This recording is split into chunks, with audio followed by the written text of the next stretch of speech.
Excited umuwi, lumabas na ng kwarto ang tatlong magkakaibigan. Gusto niyo ba gumala bukas ng linggo? Himig ng isa. Oo, huwag tayo magsimba. Ang sanabi babalik ng dalawa. Kinabukasan, sila ay naglakbay. Uy, may pulubi! Sabi pa biro ng isa. Ngunit, tulong ay hindi naibigay, kundi kahihiyan. Tawa ng tawang magkakaibigan at iyak ng iyak ang napahiya sa kanilang gawain.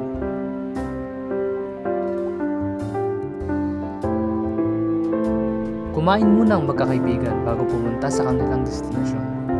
Saan nila itatapon yung basura? Walang iba kundi sa lapag. Tinawanan nila ang matandang naglilinis at kanilang pinuntahan na ang kanilang gagalaan. Nang sila ay makarating sa kanilang destinasyon, laking bigo ang kanilang natatnan dahil hindi ito ang tulad sa nakikita nila sa internet.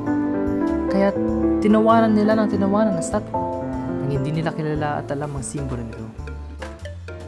Tuwang-tuwa sa kanilang gawain, umalis na ang magkakaibigan. Ngunit habang naglalakbay, may nakita silang kakaibang bagay sa daan. Tara, mukhang pwede pasukin, ang ibig ng isa. Tara, sabay talon ang tatlong magkakaibigan. At ang tatlong magkakaibigan ay napadpad sa nakaraan. Siya ay si Charles, isang mabuting bata sa nakaraan. Tignan nyo, sino siya? Himig ng isa. Ang pagkakalam ko, siya si Charles. At ito naman ay si Dan. Si Dan ay isang batang mahilig tumulong sa kapwa. Kapag ikaw ay nahihirapan, kayang-kaya kanyang tulungan.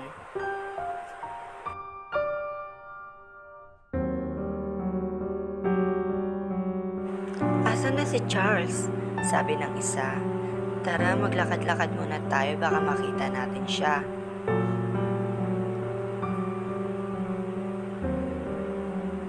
Ayun, nakita ko siya. Sino ang isa? Siya si Don. Isa siyang batang mahilig tumulong sa kapwa.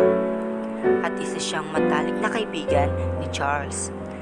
Lagi itong sinasamahan ni Dan. Nang matapos na sila sa kanilang ginagawa, pumasok na sila sa classroom. Subalit, nakita nilang nakakalat ang mga upuan dito. At dali-dali nila itong inayos. Tignan nyo, napakabuti nilang bata. Sana may makita pa tayong mga batang ganito. O di kaya, tayo na lang ang gumawa ng mabuti sa ating kapwa.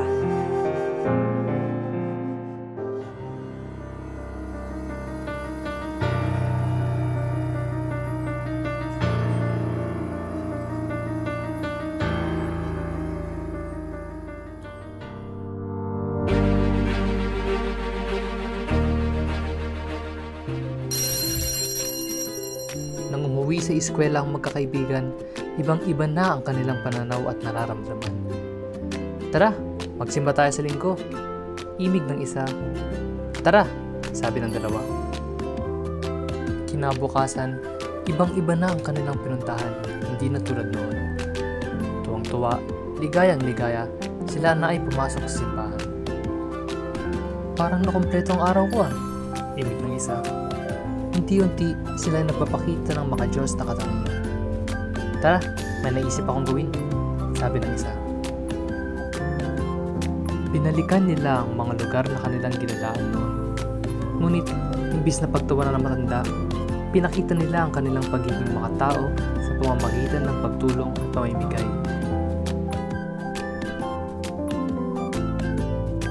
Pagkatapos nilang tumulong sa matanda, mayroon silang nakitang nawawalis.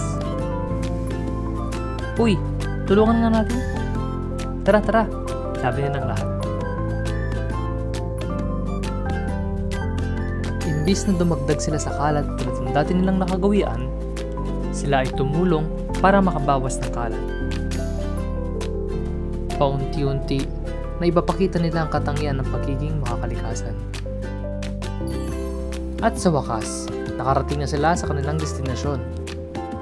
Nilapitan nila ang isang statwa sa gitna at imbis na pagtawanan, inaral nilang nakalagay sa teksto at kanilang inirespeto ito.